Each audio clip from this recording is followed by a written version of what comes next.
Eu acho muito engraçado quando algumas pessoas falam do meu sotaque, mas ao mesmo tempo eu penso, será que acham que tudo isso aconteceu do dia para a noite?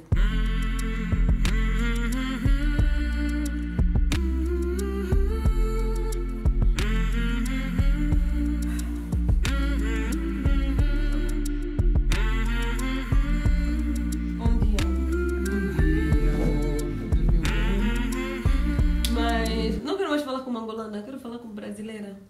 A vida é um constante aprendizado. Há quem diga, inclusive, que o dia em que você parar de aprender é porque você morreu. Eu sou estrangeira no Brasil e todas as vezes que alguém migra de um lugar para o outro, leva consigo certos modos de pensar, de sentir, de falar e precisa aprender a viver de novo no lugar para onde vai, uma vez que você é interpelado por novas demandas culturais. Ser imigrante é viver se reinventando na sua maneira de ser e estar no mundo. Ao sair do seu país, da sua zona de conforto, da sua realidade, para um contexto desconhecido, amplo e desafiador, a marca do coletivo convive com a sua individualidade. Você convive com esse saber insubmisso que se aproxima e vai entrando sem a tua permissão. Simplesmente acontece.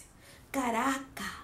Ao estudar o significado de linguagem, nós a vemos definida como a capacidade humana de articular significados coletivos e compartilhar os sistemas arbitrários de representação que variam de acordo com as necessidades e experiências da vida em sociedade. Então veja que a principal razão de qualquer ato de linguagem é a produção de sentido. Quando eu via um angolano que mora no Brasil falando com sotaque brasileiro, eu pensava que ele estava fazendo isso de propósito, já que para muitos angolanos o sotaque brasileiro é charmoso, mas para outros não. Para alguns angolanos, falar como os brasileiros é rejeitar a sua angolanidade. Tá me tirando, né? Fala sério, cara. Eu vou confessar-vos uma coisa. Eu não queria perder o meu sotaque. Eu brigava comigo mesmo.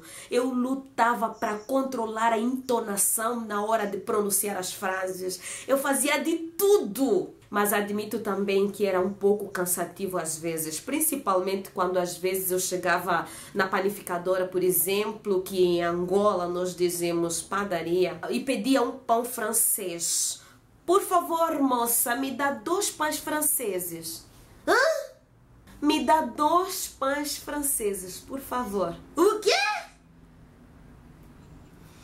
Eu fui me arrastando até o dia que eu entendi de uma vez por todas que numa sociedade intercultural, ou você aprende que para lidar com seres humanos é preciso aprender a se comunicar, porque nem sempre falar é tudo.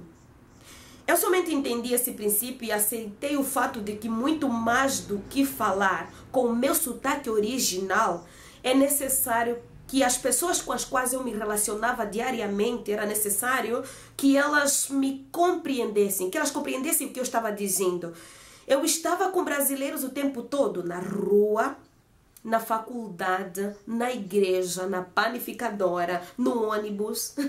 Afinal, eu estava no Brasil, no país deles. E isso deve inclusive ser visto como um ato nobre, já que até nisto é revelada a nossa humanidade. Se submeter às formas de expressão cultural do povo em que você está inserido.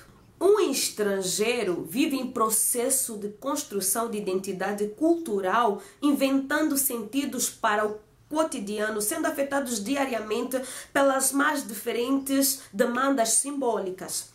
É um trabalho diário, pois é necessário muito equilíbrio, um equilíbrio constante. Então, hoje em dia, é mais fácil, dependendo do lugar, da cidade, da família ou da realidade, eu peço mandioca, macaxeira ou aipim. E quando eu chego na padaria ou na panificadora, eu peço 2 pães ou 2 pão. Pois é. E sinceramente, hoje a influência do sotaque brasileiro no meu sotaque original não me incomoda em nada. Eu me sinto muito à vontade com relação a isso e gosto muito do Brasil, dos brasileiros, sou suspeita em falar eu.